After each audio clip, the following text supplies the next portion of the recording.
Well, Donald Trump promised a new golden age for America. Now, a year into his second term, the numbers tell a more complicated story. Growth has stalled, jobs are lagging, and import tariffs are reshaping the US economy. So let's take a look at how far reality matches the promise of prosperity. He promised the US unprecedented growth and a new era of prosperity. The golden age of America begins right now. A year into Trump's second term, the question is, just how is the country doing economically? Where are things at in terms of growth, unemployment and new jobs? US exports are up 2.5% compared to 2024, hitting $302 billion in October 2025 alone, higher than for a long time. Nonetheless, in 2025, the economy grew by only around 2%, no more than under Trump's predecessor, Joe Biden. So if you take the entire year, 1 year of Donald Trump, the growth forecasts have been very much disappointing. Meanwhile, imports into the US fell sharply in 2025 by well over 3%, which was the president's intention. Unlike his predecessors, Trump slapped import tariffs of 15% plus on almost all foreign trading partners. This has brought the US government around $300 billion in revenue. Cash that the White House says will be used to cut national debt and ease the burden on citizens by lowering taxes. But with imports now declining, so is customs revenue.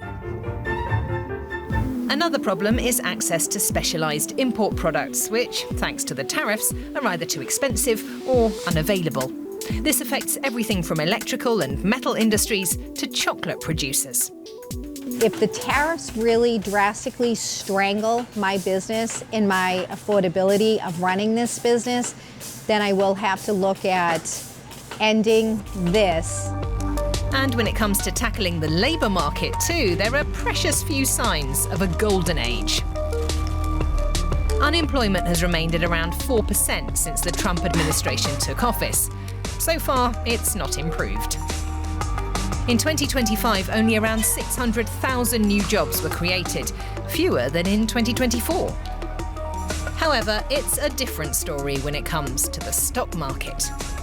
Prices have seen a strong upward trend for a year, and the S&P index is well above 6,000 points.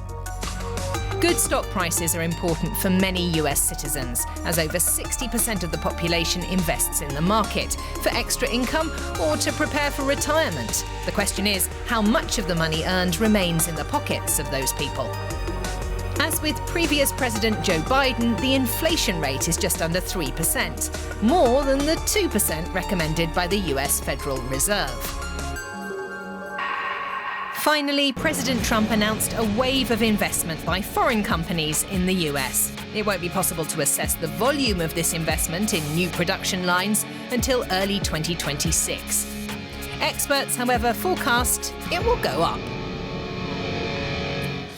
Well, beyond the domestic picture, President Trump's first year back in office has raised growing concerns among America's allies. The US has reduced its support for Ukraine and revived its demands for expanded American control of Greenland, arguing the territory is vital to US national security. Well, speaking today at the World Economic Forum in Davos, French President Emmanuel Macron warned that this pressure risks undermining cooperation between partners. Without collective governance, cooperation gives way to relentless competition. Competition from the United States of America through trade agreements that undermine our export interests, demand maximum concessions, and openly aim to weaken and subordinate Europe, combined with an endless accumulation of new tariffs that are fundamentally unacceptable, even more so when they are used as leverage against territorial sovereignty. President Macron in sunglasses. Apparently he has an eye infection. Well, Peter Trubowitz is Professor of International Relations at the London School of Economics. Welcome to DW. What does this first year of the Trump 2 presidency tell us about how this president sees American power? Well, Phil, when it comes to American power, there's realpolitik, there's innenpolitik, and then there's Trumppolitik, and that's what we're talking about here. Basically, it boils down to Trump leveraging American power in all its many forms to get what he wants, when he wants it, how he wants it. And for Trump, I think that's really what America First boils down to. That's what it's about. And this is true in the international realm. It's true in the domestic realm. And in fact, there's a theory that connects these two realms, and it's called the unitary executive. And it's the idea that presidents enjoy unconstrained power and authority to decide all matters of policy. And by this way of thinking, Congress is not really in a co-equal branch of government. The president does not need to defer to it when it comes to, taxation, spending, regulation, and so on. This theory goes back to the Reagan years. But back then, it really was a pipe dream. That's because the country wasn't polarized enough for presidents to get members of their own party to fall in line when they issued this edict or that edict. Donald Trump got elected in a different world and is leveraging that polarization, whether it comes to tariffs, the use of military power, or running the federal government. OK, so Donald Trump gets what he wants when he wants it. But is it clear that what Donald Trump wants is good for the United States or just good for Donald Trump? Well, I think it's not clear. And so there are many things that Donald Trump does where if you took the pulse of the country, it's moving in a different direction. Let's take the threat to move on Greenland.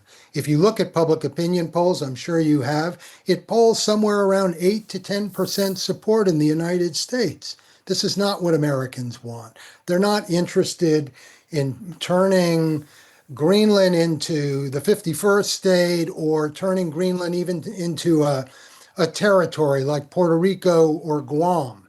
This is not what they want. This is where Donald Trump is moving. And what he's doing is taking advantage, he's leveraging the assets, the tools that he has at his disposal, in some ways, in many ways, in ways that previous presidents have not. It's not what they want, but does it damage this president? Because I'm guessing he could argue that, well, when I get Greenland and we get all its resources, then everyone will see I was right. It could be, just as in the case of the bombing of Tehran, there was a lot of pushback, even within his own MAGA kind of coalition. But as that passed and it was viewed correctly or incorrectly as a success for the United States, as a success for the Trump administration, it passed. And, people just kind of factored it in. But there are many things that are not going in that direction for him. A perfect example on the domestic side is what's happening with immigration, and particularly with deportations in Minnesota, Minneapolis, is Exhibit A. Donald Trump has lost a lot of political altitude over the course of this 1 year on the question of immigration because of the way that he's handled it. I wanted to talk about the domestic view. We just reported on an economy showing modest growth, stubborn inflation. Not fantastic, but not bad. Lots of countries in the West are doing a lot worse. He's doing okay. How is that message getting through to the American public?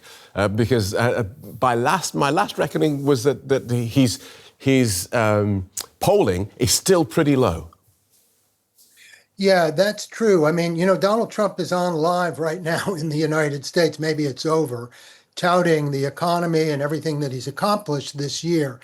But I think as your own, piece, the setup piece showed, I think correctly, is that the economy is growing. But whether you're looking at inflation or you're looking at job growth or you're looking at personal consumption, the economy is underperforming. It's not where what people expected, most Americans expected from a Trump administration. And this is frankly why Democrats have won nearly every off-year election by stressing the issue of affordability. People feel pinched in the United States economically, which is, again, not what they were expecting from the Trump administration. Now, just how unhappy they are, let's say, come November in the midterm elections, I think is unclear and could turn on some things that end up cutting Donald Trump's way. I mean, one is the effect of the AI economy on labor markets, could cut his way, could cut against him. The tax cut boosts that are coming online now, I mean, that it's unclear. It's like a known unknown. Whether the Supreme Court rules against Trump on the tariffs, people are expecting it now that it'll happen next month. I don't know, but if they rule against him, that will hurt him. It may, if they rule in favor, it will support him, and so on. So there are a number of unknowns here, but I would say, in general, when you look at the polling numbers, he's underwater when it comes to the economy, and frankly, when it just comes to overall approval. It's low, but he has demonstrated that he can conduct policy even with low approval ratings. On that, when you look at what he's done in Venezuela, when you look at the idea that there are now troops on the streets of American cities, when you look at the fact that there are ICE agents, masked agents, snatching immigrants and American citizens off the streets, are we looking at a president who is trashing the whole system, or is he just getting the hard stuff out of the way first in this first year of his 4-year terms? I guess what I'm asking is he just getting warmed up, or is there more of this to come? I would say one of the ways that Donald Trump has changed the presidency, and possibly for good. I think, this is TBD, but it's the sheer pace that the government runs right now. I mean, every morning when you check your phone, there's something new coming out of Washington. But it's also, I think, and, it's the degree to which power has been centralized by Trump in the White House. I mean, you have to go back, I think, to Richard Nixon's presidency to find something comparable. And in Nixon's case, in retrospect, Nixon looks like a decentralizer compared to Trump. So I think there are important ways that Trump has changed the presidency. And one last thing to say here is he's not really using the normal tools of the presidency. The key tool is legislation. If you think back on this past year, there's one big bill that went through, what he calls the big, beautiful, tax bill. But otherwise, most of what Donald Trump has done is through executive order, taking advantage of executive powers that exist, and he has not relied on traditional methods. And the reason that matters is because it means that many of these things can, in fact, be rolled back. Thanks for talking us through that to Peter Trubowitz at the London School of Economics. Good to be with you, Phil. Let's go through this with Daniel Drezner, who is Professor of International Politics at the Fletcher School of Law and Diplomacy at Tufts University in the United States. Welcome to DW. What's your assessment? Are the American people experiencing the president's promised golden age? No.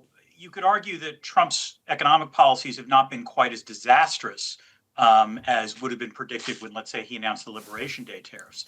But nonetheless, as your story indicated, the economy in 2025 was frankly a little worse than it was in 2024. And even the good news that you referenced, for example, the improving S&P 500, it is true that U.S. equity markets have been up over the last year, but that misses the fact that actually global equity markets have rather dramatically overperformed U.S. equity markets. So the U.S. economy is chugging along. It's not in a recession. in that sense. And there's no denying that the AI investment boom has covered up an awful lot of sins. But the U.S. economy is in slightly worse shape than it was a year ago. OK, and how much of that can we ascribe to Donald Trump, who's only been in office for a year? Fair amount, actually. Partly what's going on is just the fact that, the U.S. is still, experiencing an economic boom from the recovery from the pandemic. And you can argue that we are far enough along in that boom that there would be some expectation that growth would taper off regardless. But that said, the imposition of Trump's tariffs, but also the sort of dramatic increase in just overall uncertainty means that beyond the AI sector, and that is the one sector where you've seen really robust investment, investment in the United States has really been curtailed because uncertainty is anathema to investment. If you increase uncertainty, you're basically asking people who are supposed to commit billions of dollars over the next decade, can you count on the future? And the problem is when Donald Trump is president, you don't know what the future is going to hold for you. OK, so as you see it, the economy, the US economy chugging along, the S&P doing well, but not as well as other indexes. This year, of course, the United States has midterm elections. Is Donald Trump likely to pay a price? Is he, or will he be praised? Which way do you see one playing into the other? He's likely to pay a price. I mean, the one constant throughout the Trump years in American politics is that Trump tends to overperform the polling when his name is on the ballot, but when his name is not on the ballot, i.e. during midterms, Republicans tend to do quite poorly relative to expectations. That you would expect that to happen this year as well. A lot of public opinion polls show that Americans are dissatisfied in terms of questions of affordability. And furthermore, there's a widespread perception that Donald Trump is less interested in what's going on in the United States and more interested in what's going on in the rest of the world. He has sort of pursued a series of frenetic foreign policy actions, whether you're talking about Iran or Gaza or Venezuela or now Greenland. And I think for a lot of Americans, the question is, well, how does that help us in the bottom line? And the answer is it primarily doesn't. Let's finish in the United States. With a few exceptions, none of the normal checks and balances appear to be able to stop this president doing what he wants. People are already saying the US has become an authoritarian regime under Donald Trump. What would you need to see to confirm that idea? To confirm that the United States is now an authoritarian regime, I think you'd probably see two things. The first is, to what extent does the Supreme Court continue to allow Trump to do things that pretty much every constitutional scholar would acknowledge as unconstitutional? So, for example, the Supreme Court has to rule at some point about the emergency tariffs that Trump has put in place and the same statute that he's used to threaten Europe over Greenland. The oral arguments suggested that they weren't necessarily going to buy this, but you don't know whether those oral arguments will correspond to a written ruling that overrides Trump. The more that the courts allow Trump to do whatever he wants, that's one sign. The second sign would probably be the degree to which the executive branch tries to stymie voting in the midterm elections. That's actually incredibly difficult to do because elections are largely run by the states in the United States. We are a federal system of government. But if Trump decides that he's going to, invoke the Insurrection Act or try to get federal troops in all American cities because he decides that it's in a state of insurrection, I'm going to go out on a limb and say we've reached, an authoritarian state then. OK, we'll look out for that and hope that you're wrong. Daniel Drezner, Professor of International Politics from the Fletcher School of Law and Diplomacy. Thank you so much. Thank you.